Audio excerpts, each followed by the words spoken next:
Also do like, I know some people look for jobs that specifically have fertility benefits. And so that was a really good route. Like I was reading, and some people will get like a part-time job that they don't need, but they only have it because they offer fertility benefits. That's like smart. I know in Google, Mhm. they offer their employees to like freeze their eggs, and they'll pay for it because they need them to be focused on their job. Mhm. And then they'll take care of the fertility part for the woman. Right. I know that for a fact. That's really nice. We are amazing because we have to deal with so much and can take so many things in consideration. Yeah, we're warriors. Dang. Definitely warriors. And then even when women go through IVF, it's hard on because their body, yes, mental and then state, because you're everything. taking like the pills, Hormones. so that's hormones. Exactly. And then you just go like I saw this person that I follow, and she went through IVF to get pregnant, and she was going through it. Yeah, she was like, I'm sorry. themselves. Yes, she's like, I'm sorry I'm going off on you. Like she was talking to her husband, I'm sorry I'm going off on you because I have all these hormones in me with the pills. And now they also inject, I don't remember the name of the injection, but the last injection before they like do the procedure to like have the baby is very painful, it's very uncomfortable. And she also like suffers from like depression. So she was going through That it sounds like because a of lot. all these hormones. And now at the end of the day, thank God she did had a baby girl, but it was just all this process that you as a woman have to go through. And man, they just hi. Like hi. Yeah, women go through a lot. They're warriors, and props to anyone who has struggled with infertility and has done everything possible to make their dream happen. And the ones that are still struggling and going down the route, just they're not alone. You're not alone. Keep your head up and just keep on trying. And then I also heard that a way to afford IVF, I know you talked to me about it, Jasmine, it was that you could like put it in your taxes as a deduction. That's what I was reading. Yeah, some people actually ended up putting it as deductions, and while they didn't get obviously the full money that they spent, they were able to get 30 or 40% of their money back, which is better than nothing. Yeah, it's a lot better. And then also sometimes you have to check with your health insurance, but sometimes, not all the time, sometimes your health insurance covers the IVF route. You have to have some good health insurance. Yeah. I also checked. I was doing, like I told you, I went down a rabbit hole, right? And I was like, it's not covered by insurance, right? So I went and I found this website. It's called Resolve, and basically on Resolve, it shows you the map of the United States, and it'll show you what countries actually cover or like have some form of coverage for IVF. So if you check on Resolve, one of them was Colorado. Check on Resolve, and you can see what some people will move to a state that actually covers it too. By the way, I was reading. And so if you check Resolve, you'll be able to see what states will help cover IVF or any like fertility treatments. And one of the saddest ones I saw was actually they take out a credit card to do it. Wait, they what? They take out credit cards to pay for the IVF. Yeah. And then that's hard because then now I feel like you're desperate. So out of desperation, you take whatever credit card will approve you. Because also, you have to have a good credit score to get a good credit card, to get a good interest rate. But let's say you're desperate to have a family, or let's say you just got out of school. Your credit score is not the best. Why? Because you have school loans. So now you have to take whatever interest rate they give you, and sometimes they give you those interest rate are so high that you can even pay $1,000 a month, and it doesn't even do a dent to the debt. So thank you for bringing that up, because I was reading when I went down my rabbit hole, and so you can take a credit card, and if you take out a credit card, it's recommended that you have a good credit score. But let's say you don't have a good credit score, you can definitely check a credit union out, and that I think will help you bypass what you were saying, like the whole interest rates. Well, yeah, because credit unions overall are better than like normal banks because they are for the people. That I know because of my that sounds like a slogan. We are for the people. Are you really though? Are you really for the people? Yeah. When I work as in a check cashing place, that's what I was dealing with. So I'm just saying, for real. I'm just trying to give you options here. Exactly.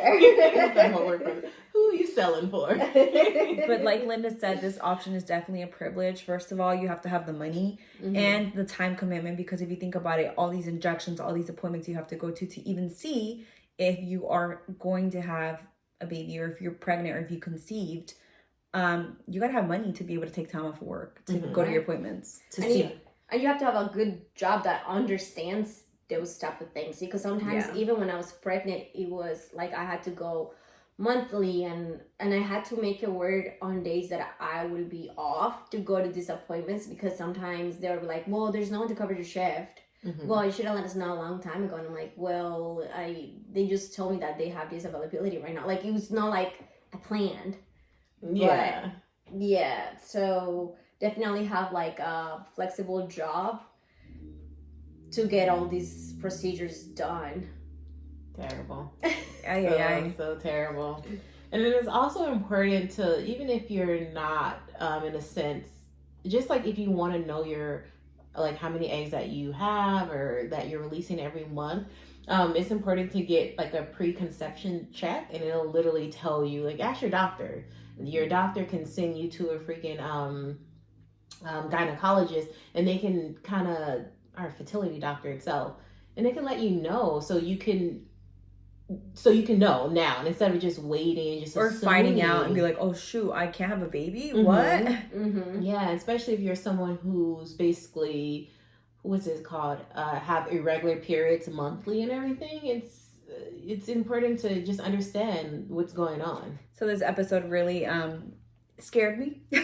That scared me And too. I think I'm just gonna go and look at my fertility reserve just to see what I'm dealing with. Yeah. Just to see. Yeah. So Jasmine, I do have a question. Yes. So you do want to have kids. I do. And Yeah. when do you think now that time like is? Like, when do you think you're gonna be when? Honestly, I was like reading like Reddit. No pressure, though. I was reading Reddit, and I was listening to what everyone was telling. Like, I just started medical school and I got pregnant my second year. So I was like, I just started medical school and I'm gonna get pregnant my second year. Someone was like, I had one after my third year, because third year is, I think, one of the harder years because you're doing a bunch of clinicals. I don't know, Kathy. I'm just gonna go with the flow here. But I think a good thing to do is for me to go check my fertility reserve, right, and kind of go off of that and see what my partner decides. Like what your options are. Like if my partner's ready, because my partner, we just had a family member visit. They had a kid, and it was a lot. My partner. And so I think just first knowing what I'm working with and then making that decision. But I don't know if I can do it in medical school. That sounds rough. I know. That sounds real rough. In general, being a parent is yeah, that sounds really rough. But I think it just depends on what my partner and me want, I think, and really what I'm working with. And how many kids would you want? Mm-hmm. I wanted 3, but after this week, maybe just That's one. Maybe just I want to adopt one, so maybe have one, adopt one. I don't know. Very nice. Yeah, that'd be nice. Yeah. What about you? How many do you want? I was gonna answer the whole question before I even let you know how many kids I want. Yeah. But for me, like I said, I feel that I am in a tricky situation because I do want kids, and I wanted 4 kids. Then again, I'm single. And for me to even get close to someone, to even consider, first of all, marrying them and then having kids. Because you definitely got to know them. Yeah. Definitely got to know them. I need some time. So it's like pushing me. If God, this year, when I turn 31 and God put someone amazing in my life, and then I can start planning. But even then, that pushes me to 35, 36, 30, to even hopefully consider having kids. And for me, I don't want to be no offense to anyone out there, but for me personally, I do not want to be like an older parent. I'm already, in a sense, in the age where right now it would be good to have kids. But the way my situation is, I'm looking good. Would you go check your fertility with me? We can go together. We should. I'm down if you're down. We should. Okay. Because I'm curious. I'm curious too. Because so that's something in my mind. I was just spiraling down the rabbit hole. We were spiraling. In a sense that I'm considering my age and everything, and not having a partner, and how that looks for me in the future, especially being someone who wants 4 kids. And that'd be hard. I Four? can't. I want 4, and so I can't imagine myself being pregnant back 4 to times. back to back. Exactly. Back to back. No, so because I was like, I don't want to carry no kids 4 times. So now that I'm in this whole thing, it's like I want twins. If I had 2 set of twins, that'll get it, out the way. Sure. And I read there's some studies done that when you're over 30, the chances are higher to have twins. I was like, oh, maybe I can do that. And then I remember, ooh, maybe I can do that the way you said it. Exactly, just have 2, but have 4 total. And I remember having this conversation with one of my classmates. I remember, if you're listening, I tell her to listen to this podcast all the time. Oh, she asks about it, but I don't think she listens. But we're having the conversation because she has 2 kids herself. She has like a 3-year-old, and she just had a little boy. He's so cute. And I was just telling her how I want kids and don't have a partner. This girl looked at me and say, "Oh, what about you just go to the sperm bank and get?" I was like, "Girl, what part of me want to be a single mom? Like, that is not the goal. Like, I understand if that were to happen, like from a relationship, and somehow like me and my partner don't work out, but from the gate, I do not want to be a single parent. First of all, that's not fair for me. Not in a sense, it's not fair for my child. Right.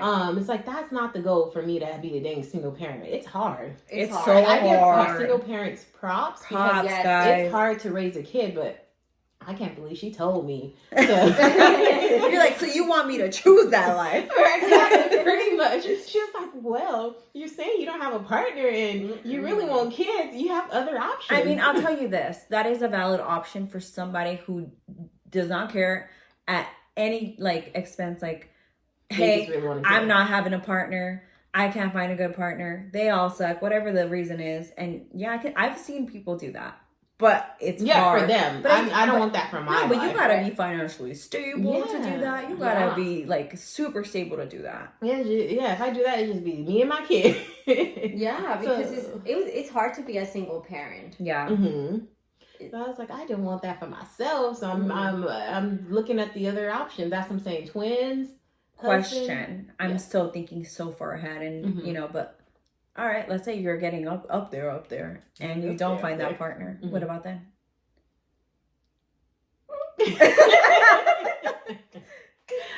What about then?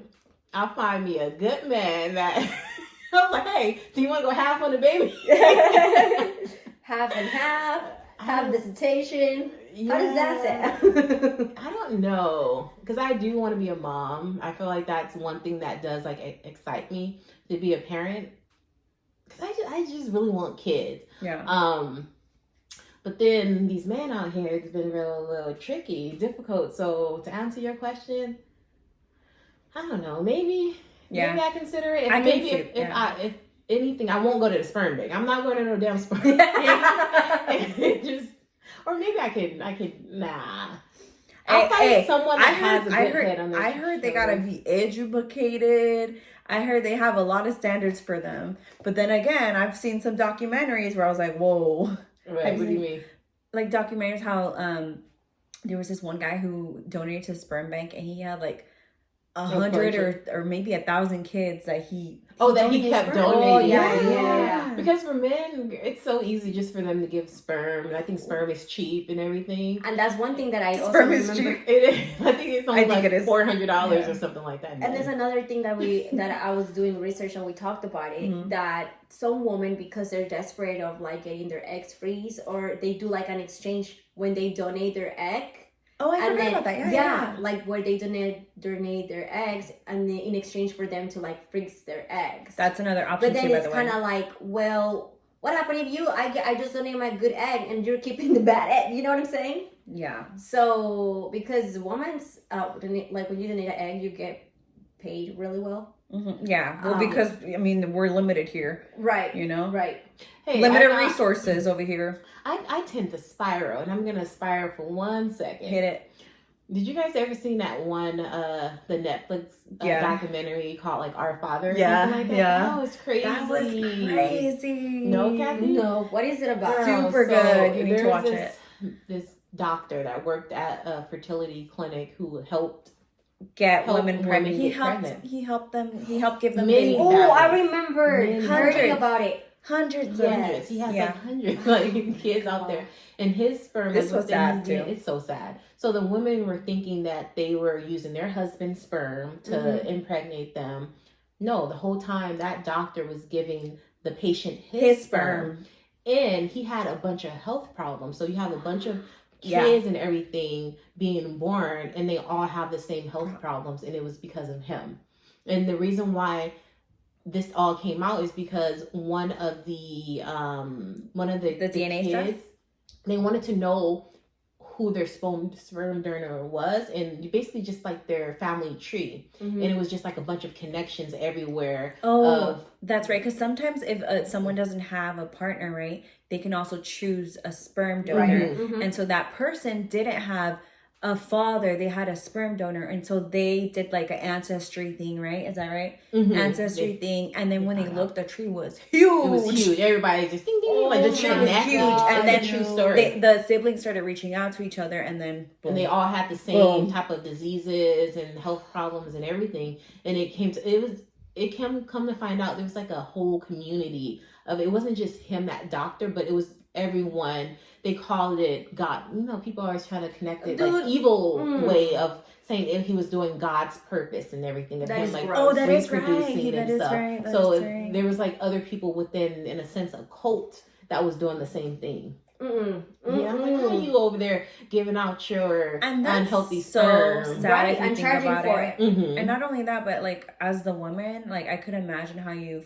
feel like being violated and lied to, and just that's not right. That was another thing. It was because one of the women that went to see him, she wanted her husband's sperm, and then later they found out for some testing that I think the daughter needed to do some testing, and they found out that wasn't her dad. And then that he was hurt. It's like, why isn't that, how did that happen? And right. to find out it was that doctor. Where did he end up? Please tell me. In jail. Yeah, people are crazy. He ended up in jail? I think he died before, no? Probably, I can see, because he was old. He was an old man. He was an old doctor. But even now to this day, there's still, the number keeps increasing. Growing, yeah. How many children he actually had. Yeah, he had a lot. A whole lot. So it was crazy. You gotta be aware. So you guys do your research if you guys are going to do IVF. That would sound like the IUI. No, honestly. IUI. IUI? Yeah. No, but honestly, yeah. I feel like if you're going to do IVF, that's definitely something that you have to do a lot of research in, because there's just so much that goes into it. And also take care of your health from the beginning. Just it's, in general, it's good to take care of your health, because some of the some factors that contributes to infertility is, of course, obesity, PCOS, being underweight, having high blood pressure, diabetes, certain medications, diabetes, just in excessive. There's a lot that can affect your fertility. And so just being, I think, aware about your body and even like your fertility reserve. I know that's probably a lot of our listeners, this topic is probably something that you guys probably have maybe not considered or thought about, but hopefully it's something that you will take into account and go to your doctor and ask these questions and start planning.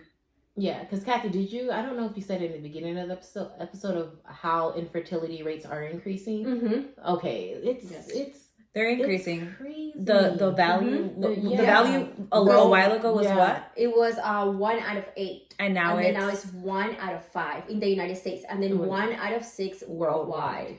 Meaning, 1 out of 6 people worldwide, they would be considered infertile. Yes. That's 1 out of your 6 friends. So it's 6 of you guys. One of you guys will be infertile. And this is important too if you think about it, because I'm taking this back a lot back, but like back then, women, what did they do? They stayed home, they raised the kids, they didn't really think about going out and getting a career. We're not in those times anymore. Women are independent. Women run their own businesses. Women are capable of doing everything a male is able to do. And so now we're doing that, but now I think having kids is not something that's like maybe, and I'm speaking generally, and obviously this is not, for everybody, but now women are, building their lives in a different way that they used to. And so maybe having a child or family planning is not something that's at the center of your life like it maybe once used to be. And so that's why I think this topic is super important, because there's a rise in the female physician workforce. So this is something that's going to be, if it's not big already now, it's going to be big later. Watch. You're going to see. because like I'm looking like at all the medical schools I'm applying, females are up there on like on the percent of the student body. Like they're going up there. They're doing it. Yeah, we're coming up. Yeah. We're coming up. And it's more women that, like you said, that more women that would rather be working women and providing in a sense for themselves instead of back in the day where it's women stay home, men go to work. It's like, no, Yeah. that's not the case anymore. No, definitely not. And then I also feel like now it's important to talk about it because I know we were reading a study where they say that if female physicians wouldn't know that fertility will be affected later on, they would have gotten pregnant before. Yeah. Oh, Jasmine, now that you know all of this, would you have gotten pregnant way sooner? I'll tell you now because I would have had a child with the devil. But that's right. I forget about your past. I'm sorry. Yeah, me too. Yeah, no. I don't forget because I was there. Yeah. But. No, but if I had met my partner that I'm with now sooner, yeah, I think so. I definitely think I would have already had a child. But if I knew, I definitely think it would have been on my mind more, and I think it would have been a little bit more. I think it would have held more importance in my life, definitely. And to just go back on that, speaking as someone who not in a relationship at all, now that I'm older, this is a good question for you. Yeah, I honestly would have rethought about my choices in dating. So back in undergrad, for me, it's like I never wanted to be in a serious relationship. I'm like, I'm an undergrad. I moved away to LA for school. It's like, I'm not here to be in a serious relationship. If anything, I want to have fun. I want to live my life, go on dates here and there, but never looked at dating as something like me finding a husband. You weren't serious about it. I wasn't serious at all. For me, I was more focused on school and focused living my best life in LA. Dropping it like it's hot and picked it up like it never ever stopped. I was more focused on doing that when I was an undergrad. Now I'm being basically 31, single, no kids. I, in a sense, wish I would have looked at it differently. I'm not, this is not me giving advice to other people, but for me personally, I was like, dang, now I wish when I was 25, when I first graduated undergrad, I guess, when I was 25, more so dating serious, like dating to, in a sense, to find a husband, to find someone I can see myself with long term, because I didn't start dating like in a relationship seriously until I was like 27. I know. I remember you saying that. I remember you saying you're like, I'm not worried about it until after college. I remember you saying that. But then I remember you, and then the whole nursing thing happened, and then you're like, I'm in school. That's not something. So that's the thing. Just how you're saying it, that's it's happening. Like they're like, I'll wait. Yeah, After this. After this. Time goes by so fast. It literally is like a blink of an eye. So for me, I wish I would have taken dating serious at 25. Like, I'm dating to potentially find my husband. In a sense that if I'm 25 dating, meet someone, I have those 5 years to build a relationship with them, and then maybe, this is me speaking in la la land, okay? And then dating that person for 3 years, building a relationship, traveling, blah, blah, blah, blah, and then maybe getting married by 29, 30, and start having kids at 30. But now, I'm like, dang, I'm 31, and I still need to do all those steps. And granted, some people do that, and they don't last in a relationship. Nothing's perfect, but dang, it's hard out here for opinions. I've heard, I hear a lot. Yep. I'm happy to be where I'm at right now. And even then, it's harder. Now that I'm in school, I'm in a family nurse practitioner program, it's a lot of stress. And same when Jasmine gets accepted to med school, it's a lot of stress in a sense. Never mind. Let me not talk about them because they're in a relationship. It's a lot of stress for me in the sense that I'm so busy and focused with school. I literally, in a sense, have to force myself to make time to make myself available to go out and to meet potential people. They're not going to come knocking at my door. Right. But now that you know this, do you think it's changed the way you're going to go about your life, or like the rest of your, like time in school and things like that? No, what? Like, what do you mean? Rephrase the question. That fertility's declined, that we are on a timeline, that there's so many things. In a sense that it sucks but there's nothing that I can do about it. Because the last thing I would want to do is just rush something because I want to have a kid. No, completely. But I guess what I'm saying is, before you weren't interested in finding that mate, that partner. Now, like, are you gonna be more proactive and be like, I'm gonna go out tonight? Oh I'm yeah, gonna go on this date. that's on my list. Exactly. Okay. That's what I have been doing even for the past 2 years. I want to say I've been doing that. And maybe it's my area. Yeah, it is. But it is hard. I'm not trying to group everybody, but being in the Bay Area is just it's harder to find potential males. And even as a woman who is basically in grad school becoming a family nurse practitioner, like the bar keeps going up and up and up and up, and it makes it even more difficult. Not to say I have like super high standards, but my standards are not low either. No, dude. So anyways, if you're out there, she's looking for you. You know where to find me at Linda the FNP. Applications are open. They've been open. If you come correct, because I don't got time. As you heard, the clock is ticking, people. Come on. But this is a really important topic. I'm excited we're talking about it, and I hope that people are able to take this as oh gee, I never thought about that. Maybe I'm going to look into it, because people should be able to have that education about this, because it's our body. Like, we learn about everything else. But this is not something I was reading, they're not teaching this in medical education. A lot of these doctors know about like health, but they don't know about like fertility. And so while they're studying medicine, they're not making the decisions for themselves that they need, or doing the research that they need. So hopefully people are able to be educated on this topic in the future. Like, this is something that, I think more people are going to be educated on, and that they can make that informed decision for themselves when is the right time, or just have that freedom to be able to have the baby when they want that baby. Yes. Instead of child. Yeah, in a sense, be proactive. That's my favorite word. Be proactive instead of reactive. If you're young, in a sense, you don't even have to be young, but just start getting your fertility health checked. So you don't have to go down a route. A lot of people are doing. Yeah. And the cost too, and the cost is ridiculous. The emotional probably toll it takes on you, the physical toll it takes on you. Like, I can't imagine, and hopefully it's not something I have to go through. But yeah, that's what we have to do. We have to get it checked. So we going? We should. It's been on my list. I've been telling my friends here and there that let's get it checked, because we're all around the same age and we don't know. We just assume. Yeah. What they say, it's not good to assume. No. Yeah. So definitely gather your information to make that decision. Yeah. And you had also, girl, I don't know if you said this already, yeah, you probably did, because I'd be listening and don't be listening.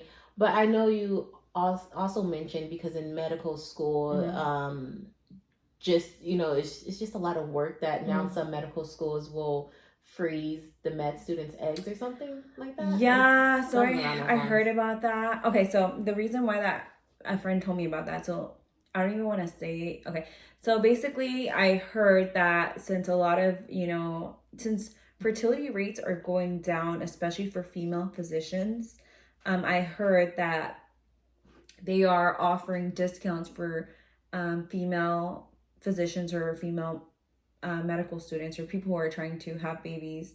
But I did more research, and basically it's called the American Women's Medical Association, and they were working with I think fertility companies to try to be able to make it more accessible. But it's still a long road ahead, I think, that they have to work on, because when I was looking, it was like $1,000 discount, and I'm like, that's great, yeah. But it's not. That's it's like a little, yeah. And talk about $20,000. And not only that, but there was like time constraints, like you have to do it during this window period, and da da da da. And so I think like that was a promo like for only a certain period of time. So I don't even think it's active anymore. But now that I brought up American Women Medical Association, they are making great strides to try to just advocate for women more, so that they have like better support, and just trying to make it easier for women who are trying to plan to have a family. So that's all the information I have about that. And if you're not in medical school, you're just a regular woman or just a woman in general, go to your gynecologist and tell them that you want to get a preconceptions check so you can know where you are. Like, that's important. Yeah. Go get, you're paying that insurance for a reason. You utilize it. Yeah. So, yeah. I think that's it. Thank you guys so much. Thank you for tuning in. See you next week. Bye. Bye. Thanks for listening to this episode of PG3 with your hosts Linda, Jasmine, and Kathy. Make sure you like, comment, and subscribe at a potent dose of 3 so that you never miss an episode and your weekly dose. Quick disclaimer, we are a podcast of a group of 3 friends that share our journey through school, the healthcare system, and life. Our discussions are personal reflections and not intended for diagnostic purposes. We are not speaking as healthcare providers or your provider. Our conversations do not constitute medical advice.